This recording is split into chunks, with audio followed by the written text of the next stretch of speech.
ये वीडियो अब्दुल कलाम की जीवन यात्रा का तीसरा और अंतिम भाग होगा, जिसमें पोखरण परमाणु परीक्षणों से लेकर उनके राष्ट्रपति बनने तक और उनकी मृत्यु तक की घटना शामिल होगी। इस भाग में हम जानेंगे कि कैसे कलाम ने भारत को एक परमाणु शक्ति बनाने में अहम भूमिका निभाई और कैसे उनकी सादगी और नेतृत्व ने उन्हें देश का सर्वोच्च पद, राष्ट्रपति पद तक पहुंचाया।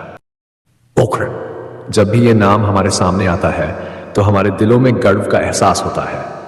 1998 की बात है जब भारत के पास परमाणु शक्ति का प्रदर्शन करने का साहस आया, और इस साहस का नेतृत्व करने वाला कोई और नहीं बल्कि डॉक्टर एपीजे अब्दुल कलाम थे।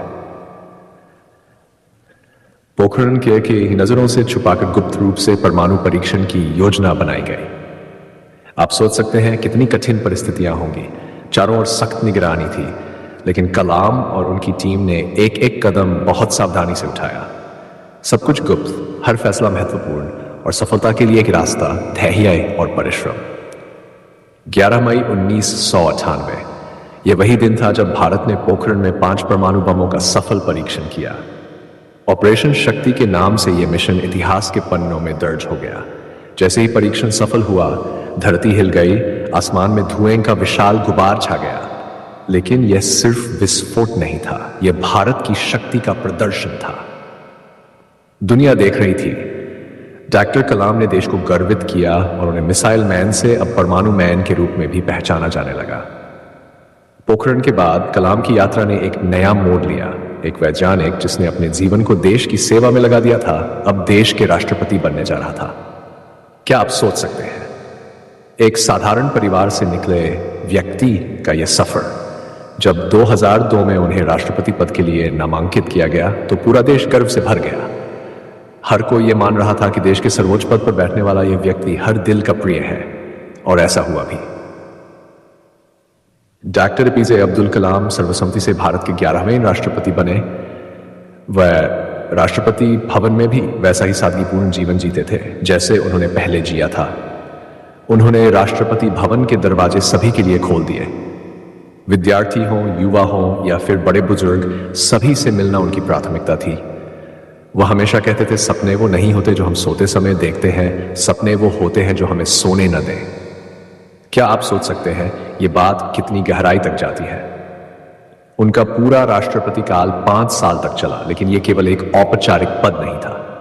वह हर रोज लोगों से मिलते, विद्यार्थियों से संवाद करते और देश के भविष्य के लिए नए सपने दिखाते। उनके काम करने का तरीका बहुत अलग था।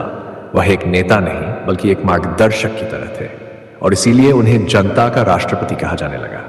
उन्होंने बच्चों और युवाओं को हमेशा यह सिखाया कि मेहनत से ही सफलता मिलती है और सपनों को साकार करने के लिए समर्पण की आवश्यकता होती है। साल 2007 में जब उनका कार्यकाल समाप्त हुआ, तब भी उन्होंने देश की सेवा करना नहीं छोड़ा।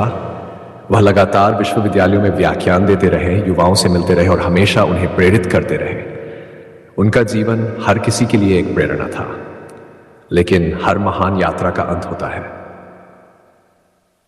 27 जुलाई 2015 यह वही दिन था जब डॉक्टर कलाम अपने जीवन का अंतिम व्याख्यान दे रहे थे। शिलोंग के एक कॉलेज में वह विद्यार्थियों को संबोधित कर रहे थे जब अचानक उन्हें दिल का दौरा पड़ा।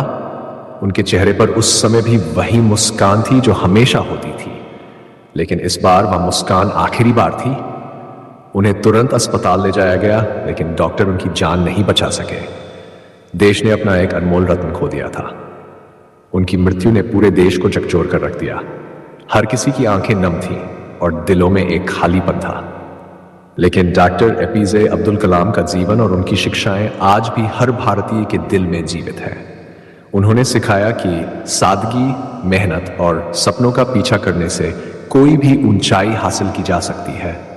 उनका जीवन आज भी करोड़ों युवाओं के लिए प्रेरणा बना हुआ है। क्या आप सोच सकते हैं, एक साधारण इंसान ने इतना बड़ा बदलाव किया।